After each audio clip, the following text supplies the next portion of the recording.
Calon Wali Kota Medan, Riko Triputra Bayu Waas alias Riko Waas menyambangi kantor DPW PSI Provinsi Sumatera Utara di Jalan Seiblutu, Medan Selayang pada Kamis pekan lalu. Kunjungan silaturahmi ini dilakukan untuk mempererat silaturahmi dengan jajaran pengurus partai. Riko Waas dan rombongan disambut hangat oleh Ketua DPW PSI Sumatera Utara, Nezar Juli, dan pengurus. Riko Waas menyampaikan kunjungannya ke kantor PSI Sumatera Utara untuk mempererat silaturahmi yang selama ini terjalin dengan Ketua PSI Sumatera Utara beserta jajaran. Dalam kunjungan tersebut, Riko Waas kemudian berdiskusi banyak hal termasuk tentang bagaimana membangun kota Medan agar menjadi lebih baik.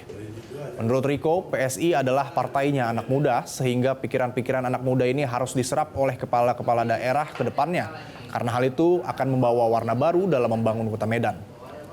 Di kesempatan yang sama, Ketua DPW PSI Sumatera Utara, Nezar Juli, mengatakan Riko Waas merupakan sosok impian para kaum muda dan milenial karena dirinya memiliki dedikasi dan visioner ke depan. Disinggung soal dukungan beralih ke Riko Zaki, Nezar mengatakan bahwa hal tersebut terkait kepentingan dari Koalisi Indonesia Maju.